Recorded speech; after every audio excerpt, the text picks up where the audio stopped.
Ce n'est pas la première fois que j'entends Dr Azouri ni Anis El Amin, mais j'ai trouvé vraiment passionnant la combinaison des deux interventions.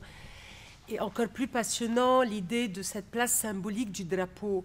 C'est une image vraiment très, très frappante et très réelle. Mais je pense que la question qu'on devrait continuer à se poser, c'est comment essayer d'évacuer cette place et pour venir planter ce drapeau dans cette place symbolique. Je sais que ce n'est pas une question facile. Je pense que tous, chaque jour, continuellement, chacun dans son expertise, dans son domaine, essaye de vraiment réfléchir à cette question. Et moi, je suis en tous les cas convaincue que la réponse est pluridisciplinaire. Encore une fois, donc c'est pour ça que ce séminaire est passionnant à plus d'un point de vue.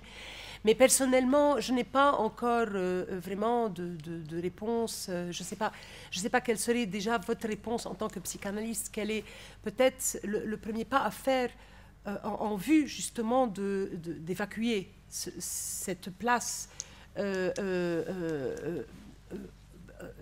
pour laquelle, pour l'emprise de laquelle s'entretuent toutes les hordes en place au Liban.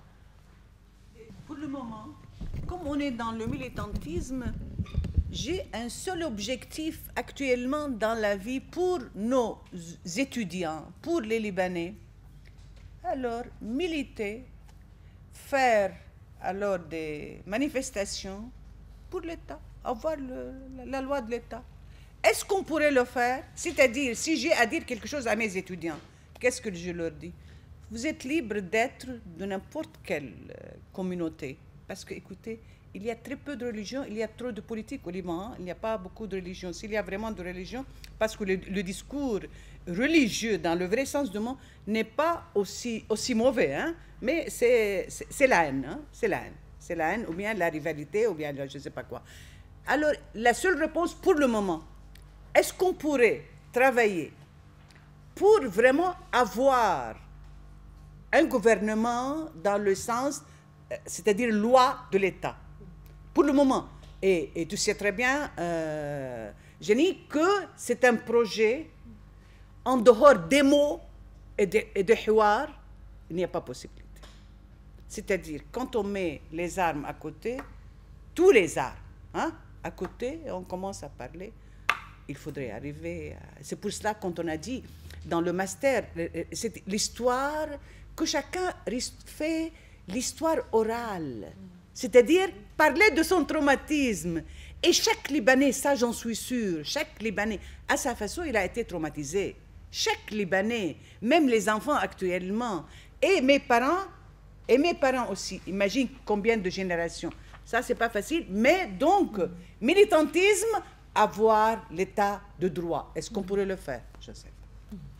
Est-ce que les universitaires, aujourd'hui, on peut encore travailler avec les universitaires, ou est-ce qu'ils sont, est-ce que c'est désormais lost case, est-ce qu'ils sont irrécupérables?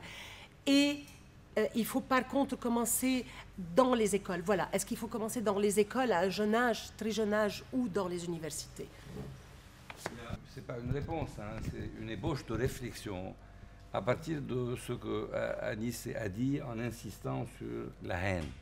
Voilà une phrase de Freud, hein, dans Essai de psychanalyse, hein, c'est-à-dire là où il a écrit, en fait, je ne sais pas si c'est essai, mais là où il a écrit la psychologie des foules.